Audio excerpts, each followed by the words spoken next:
about this. We're going to go over the 3 topics. I'm going to explain them. Then we're going to break into 3 groups as you saw us doing with the previous clinic. And you're going to work on these specific drills and you're going to get feedback, each of you, each time on things you can do, things that you did well, things you may need to work on or improve on. So dinking with intention. Basically that means don't dink to get pushed around. Kelly, you want to come out here, go on the other side, grab a ball right there. So lots of people when they dink,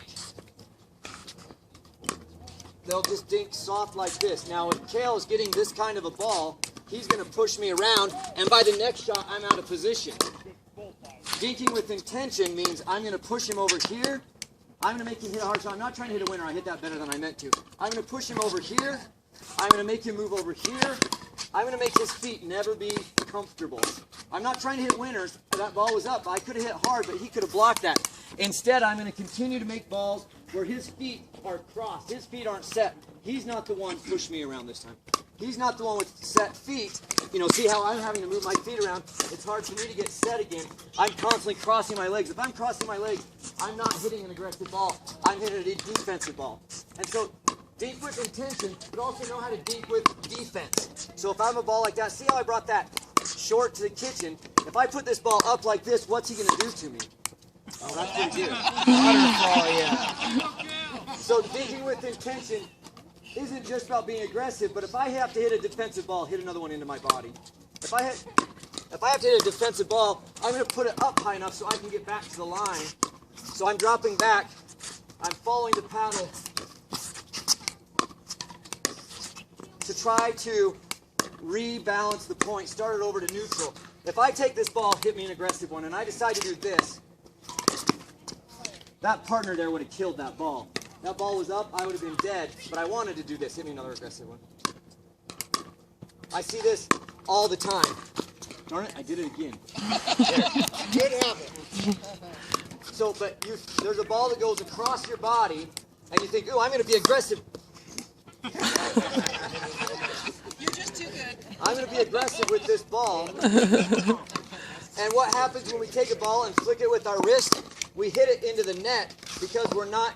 Now, if I was here and set, sure, hit that ball. But that ball I'm reaching for, don't be aggressive on that ball. Rather, take that ball, hit that same thing to me again. Take that ball and just soften it. One more time. Take that ball, soften it, get yourself back up to the line and in the point. Because even if you would have gone hard there, go hard, I would be ready for it. Okay. Hit it to my corner and then come back at me hard. Okay. But my point is I'm supposed to be ready. One more time. I can block that ball from him and make him pay for things because I'm just trying to stay in the point. He thinks he can go, but he feels the pressure of me being back. Or if so, I'm there to block it. Blocking isn't this. Blocking is this. My paddle is out as far as I can reach. Even if I have to, even if you know, over that kitchen line with as much balance you can, block that ball. So dinking with intention means dink with a purpose. Don't just dink to say, what's he going to do to the ball? I'm going to get burned. Dink to make him take a step. But I can't make him take a step if I'm already taking a step. I'm just trying to neutralize it. Then once I'm set, I want to make him step and keep him moving. And sometimes that means hitting behind him. He thought I would go over there, and I hit it here, and he has to reach for a ball. So that's dinking with intention. We're going to do a game with that. Mickey, come on out. Sean, jump out here. So we're going to do one of our stations is going to be this game. We're coming up with a better name than some people have for it. We'll come back with this later. No. What's going to happen... Whoa. Hold the ball.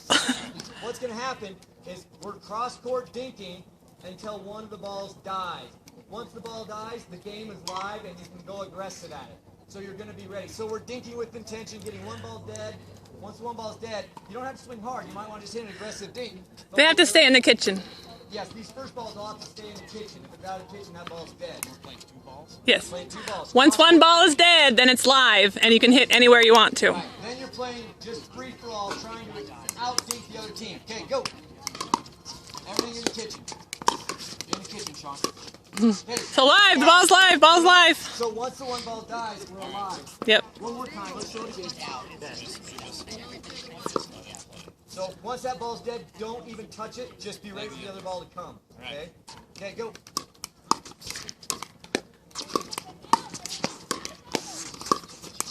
Dead.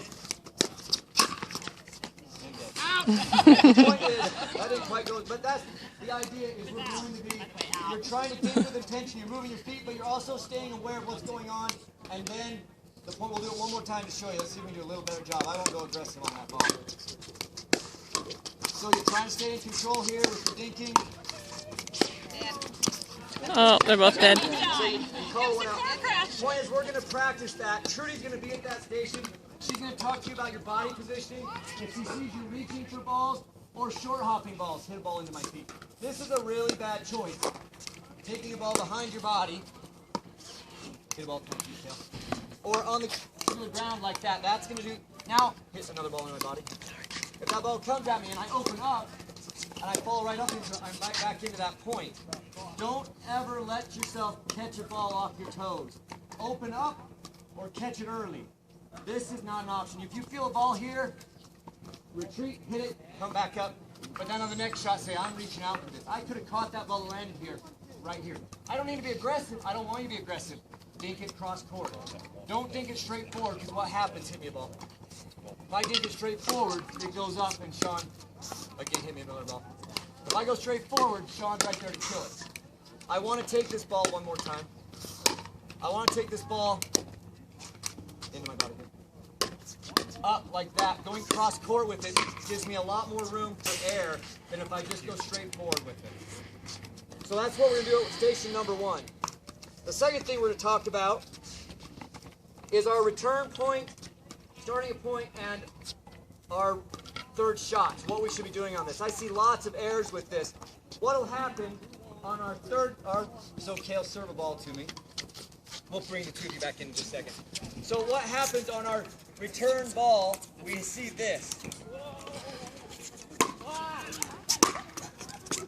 And then I catch the next one right here and I'm in trouble. I think, oh, I got to hit that hard. I'm going to really show them on this. Hitting a ball hard gives me very little time to get all the way in. Instead, I'd like it to look like this. Hit the ball up higher. I've now gotten all the way here, and it's much easier for me to be set for that. Work on your speed and trajectory. If a ball is an aggressive serve, I don't care if you hit this deep. He's hit me a ball that I can't do much with. Get yourself time to get up. Slice under that ball, put it up there, and get yourself all the way up. A slice ball is a very good ball because they have to wait and watch that spin. It's giving you double the amount of time to get all the way up. If they've hit you a soft, slow serve, run through that return. Get yourself all the way up and set. Again, he had no chance to be up. I'm set and ready. Don't take that ball from here. I see this all the time. Hit me a soft one. And you lose that point after a ball that was super easy. Just be semi-aggressive. Take that short ball. Short again. Push it deep. And you're up and you have control of this point. Never miss your return in the net. I mean, it's almost worth doing 5 push-ups every time you do that. That's the worst thing in pickleball is a free point off a return of serve. Slice it if you have to. Be aggressive and run through it if you can. So we're going to work on positioning of your feet for the return of serve. You should start at least 2 steps back. Hit me a short serve. So he's hit that short serve. Look how much time. I know I missed that because I was talking. But you easily can get to that ball. People say, oh, if I'm that far back, they're going to short serve me. Let them try. They'll put it in the kitchen. If they get 1 out of 10 on you, good for them. Start 2 steps back so you can have forward momentum as you're coming through, or that really deep serve doesn't eat you up because you started here and it goes in the net. So that's the first part. Return of serve, give yourself time or be aggressive. On your third shot, drop. So, Kale, I'm going to hit this ball to you. I want you to serve it and come into the court. And step 1 step into the court. Lots of people do this. So then they have to catch a ball behind them like that. They thought, oh, I hit a good serve. Their body momentum takes them in. Then all of a sudden they see that ball, do the same thing, but I want you to step backwards and try to save it.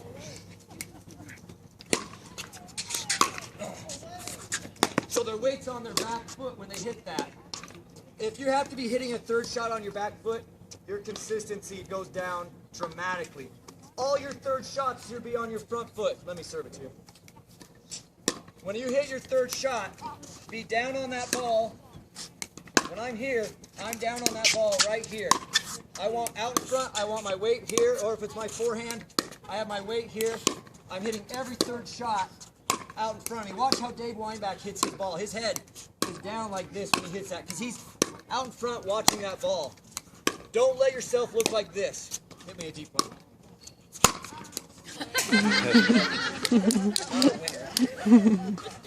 Go take a return.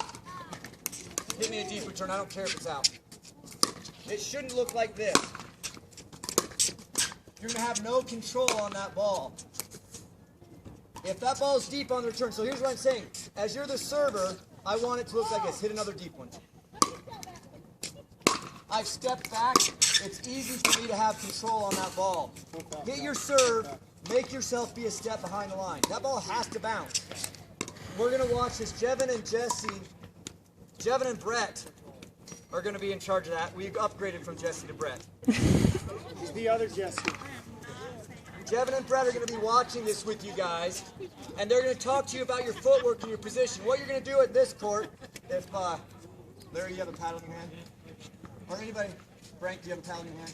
You're quicker. What we're going to do on this one is we're going to have a serve, return. We're basically going to play a point. Go ahead and serve it. Kale, come up. We're going to play this point. We're going to watch Frank's feet. We're going to watch our third shot. Frank, if he hits you a short one, run through that. If he hits you a deep one, hit a soft ball so you can work your way up. Then we're going to watch our third shot positioning. As we hit this third shot, if I take it over towards Mickey's corner, I need to cover middle. Mickey needs to cover line. If I've hit it in the middle, we both, this forehand has middle. I'm basically here. Mickey has middle of his court watching that line. If we go to my corner, I'm here. Mickey's on the line. We're going to position our bodies horizontally together. If he gets the third shot drop, I shouldn't say, oh, it's his way, here I go. We're going up as a team vertically together. Practice that. We're going to watch this. Jevin and Brett are going to be watching you on this court on this. Okay, go ahead and do one. So we're staying back. Frank hits this ball. I'm staying here. We drop up. And you're going to play out the point. Jevin and Brett may also give you some information. So that was a classic ball where he was over-aggressive. That ball was wide of him. I want him to soft that ball and not try to go hard back cross court. That's the one I was trying to hit a whole bunch of times. We all do that. We say, oh, I can get that. But we're moving so hard momentum-wise, it's very hard to go back across with that. So we're going to work that whole station on those things. How you start that point, those first three shots. They'll give you feedback on that. The final thing we're going to do is preparation, balls from different positions. How to control a point. We did this with the last group. All of us need to practice this. We're going to take balls from a baseline. We're going to see you drop a ball. You're going to take 2 steps in. I'm going to drive a ball right at you. I'm going to see you block it, control that, put it in the kitchen. Even if you've shanked those first 2 balls, still work your way up. We're then going to dink a point, and I'm going to talk to you about how you're moving with your dinking. So body positioning in all 3 of those, from what you look like on your drop, what you look like on your block, and what you look like on your dinking. Let's see if there's anything else we didn't go over. There'll be time for questions at the end. Yes. So what we had in the last group a lot of was paddle readiness. As they're getting this block ball, they're running up, taking a ball, and hitting it here. That ball is not going to ever be controlled. As you come up, you should be low. You should have, as soon as you see that ball come, check step, get low, block that ball in front of you. Somebody that's really good at is Jevin. He's one of the best around here. Guy Harris is also a really good blocker at that ball. I was hoping he'd be here tonight to demonstrate that. But Jevin, if you have a chance, after we've done this, we're going to play some games and move around. If you can see some of the players that have these different abilities, Jevin's a good one to watch for that. So anticipate. This is another thing I see go wrong all the time. A ball goes up in the air, and you know you've lobbed one to me. Hit a ball to Kale. Lob it to me easy. Ball goes up. Kale's watching it, and instead of doing something, he reacts to it, and he reacts and he shanks it. This time, do the same thing. Watch my body positioning. Anticipate. I want you to make a guess. Even if it's wrong, who cares? You're not going to get it anyway. If you guess, 2 things happen. 1, you're in the right place. You might be in the wrong place, but if you're in the right place and I see you moving, I'm going here. all of a sudden that puts pressure on me. I try to hit it hard. You know how many points I've won in tournaments because I've just run around like a madman because I said, oh, I think they're going wide. I get to that line, they feel like they need to go a little bit wider. It's out in the green, I just let the ball go. Move your feet. When that ball's up, don't just say, oh, crud. Say, well, I'm going to see. You're not hitting it here. Make him hit it there. Make him change his shot. Okay, anticipate. Give me a little easier. Deep ball. So he anticipated wrong. That's fine. He wasn't going to get that ball unless he was out there beforehand. Same thing. Hint, I'm going wide. So he's there, and it's easy for him to block that ball because he guessed. Would have he gotten those? Either he missed one, but he got one because he made a good anticipation. What I'm going to say about that is, typically if I have the ball to my forehand side, where am I going to take this ball? I'm going to come across my body.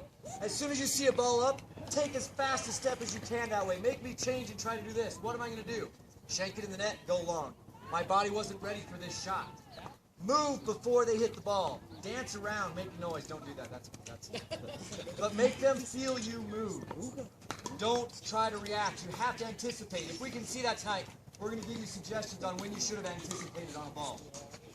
All right, we're going to split up into 3 groups of about. The most important thing when we're serving and returning and hitting our third shots, we need to make sure we get the ball over the net. If our footwork is bad, we're lunging at a ball, we're not going to have the power to get it over the net. Make sure, if that ball's deep, hit a rescue shot. Put some slice on it, run up. If that ball's short, you don't need to hit a winner on the first shot. Put them in trouble, get yourself set. You're controlling them back at the baseline, you're up at the kitchen. If you can get your third shot deep, if you get your return of serve deep, their third shot's going to be much, much more difficult. The blocking shot, we all need to work on that. I only saw a couple that really did a good job of being able to block from midcourt. I'd love to see every one of you find a friend. Have them be at the kitchen line. You're 5 feet, 8 feet back. Have them hit balls at you. You can't do anything but block to work your way in. Don't swing at a single one. Have them keep hitting. You're trying to drop in the kitchen until you've worked your way in and then play the dink point. Everybody, I want you to start points right here. They drill a ball at you and just do that. We all have to get better at not just saying, ah, that ball came to me here midcourt. We swing at midcourt. We're going to win 1 out of 50. Yes, one time you hit a great shot and went between 2 people. And you're like, yes, I can do that. I showed them. You lost a lot of others to show you could do it that one time. Block that ball. Get it in the kitchen. I personally like to take this ball, again, at an angle. It gives me another couple feet to be able to drop that in. You know, tonight we worked mostly going straight back, but you can practice. If you want to have 2 people starting here and 2 people up there, drill it into here. Take it wherever you want, and these 2 people work their way up. That's fine to do too. We need to drill to get better. Playing is fun, but drilling is how we get rid of our bad muscle memory. I do have a couple favors to ask. We have tournament champions coming up. We need line judges and referees, even if you can come for a couple hours during